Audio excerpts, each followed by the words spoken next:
What does the Malian government's arrest warrant for Barrick Gold Corporation's CEO and its local manager signal for the future of foreign investments in Africa's resource-rich regions?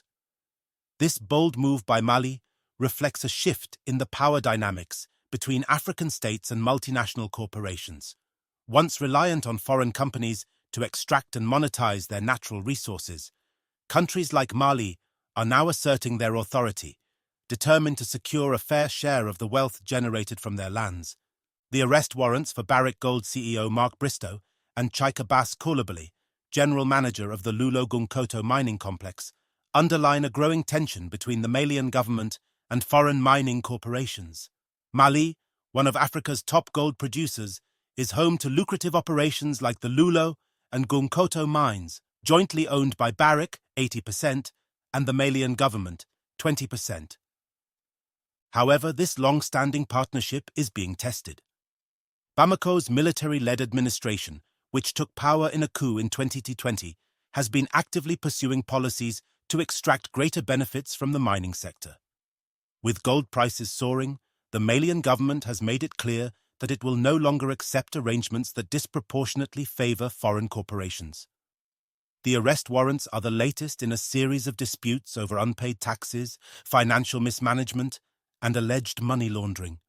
Barrick Gold has denied any wrongdoing, with CEO Mark Bristow emphasizing the company's willingness to negotiate and resolve issues. However, Mali's actions suggest that the country is no longer content with backroom deals or one-sided agreements. This represents a broader trend in Africa, where governments are reasserting control over their natural resources. At the heart of this conflict lies Mali's revised mining code, introduced last year. This legislation allows the government to claim up to 30% ownership in any new mining projects, significantly increasing its stake in the sector. For years, mining contracts in Africa have been criticized for their inequities, with foreign corporations enjoying vast profits while host nations received minimal returns. The new code aims to correct this imbalance by ensuring Mali retains a larger share of its mineral wealth. Barrick Gold, one of Mali's largest gold miners, has come under intense scrutiny since the enactment of this law. Reports indicate that the company has faced mounting pressure to comply with Mali's demands, including a recent detention of 4 employees from the Loulo-Gounkoto mining complex. Although the company announced in September that it had reached a preliminary agreement to resolve concession disputes, it appears negotiations have not satisfied the Malian government. Mali's firm stance has already sent ripples through the global mining industry. The country is making it clear that it will not hesitate to take action against corporations that fail to align with its interests, even if that means targeting top executives. Mali's actions have raised eyebrows internationally, particularly in the business and investment community. Barrick Gold, headquartered in Toronto, has declined to comment on the arrest warrants, but continues to emphasize its commitment to resolving disputes. Meanwhile, other foreign corporations operating in Africa are closely watching the developments in Mali. In September, Australian mining company Resolute Mining settled a $160 million tax dispute with Mali to secure the release of its detained employees, including its CEO. This case parallels Barrick's situation, underscoring the heightened risks foreign companies face when engaging with African governments determined to enforce financial accountability. The Malian government's approach is not unique. Across Africa, nations are revisiting exploitative agreements with foreign corporations, asserting sovereignty over their resources. From Zambia's renegotiation of mining deals to Tanzania's tax battles with Barrick Gold, there is a growing movement to reclaim control and ensure equitable resource distribution. Before we dive deeper into the implications of these developments, take a moment to support our channel by liking this video, leaving a comment, and subscribing. Your engagement helps us bring you in-depth analyses of stories shaping Africa and its future. Let us know your thoughts on Mali's bold move. Do you see it as a necessary step toward economic independence or a risky gambit for foreign investment? Mali's leadership faces a delicate balancing act. While its determination to reclaim control over its resources is admirable, the aggressive stance toward foreign corporations could deter future investments. Mining is a capital-intensive industry, and foreign companies often bring the technical expertise and funding needed to extract resources efficiently. By targeting senior executives and imposing stringent regulations, Mali risks creating an environment perceived as hostile to business. However, the counter-argument is compelling.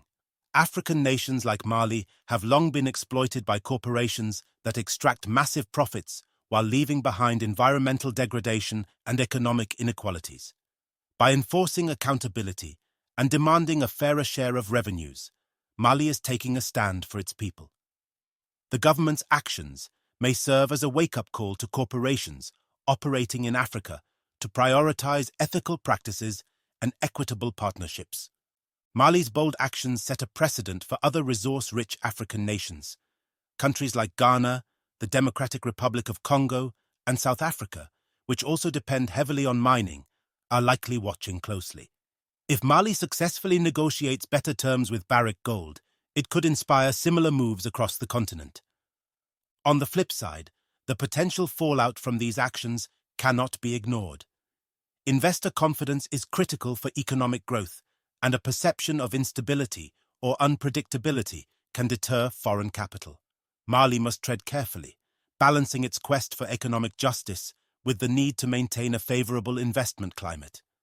Looking ahead, the outcome of Mali's standoff with Barrick Gold will shape the future of its mining sector and its relationship with foreign investors. If the Malian government can secure favorable terms without alienating multinational corporations, it will set a powerful example for other nations seeking to reclaim control over their resources. Mali's actions also raise broader questions about the role of foreign corporations in Africa's development. Are they partners in progress or exploiters of wealth? The answer lies in the terms of engagement and the willingness of both parties to prioritize mutual benefits over short-term gains. Mali's bold move against Barrick Gold is more than just a local dispute. It's a reflection of Africa's changing narrative. As the continent asserts its independence and demands a fair share of its wealth, the world is being forced to pay attention. What are your thoughts on Mali's actions? Do you think they'll lead to greater economic justice or create new challenges? Share your views in the comments below. If you enjoyed this video, don't forget to like, comment, and subscribe to Voice of Africa for more insightful analyses and stories shaping the continent's future. Let's keep the conversation going. Together, we can uncover the truth behind the headlines.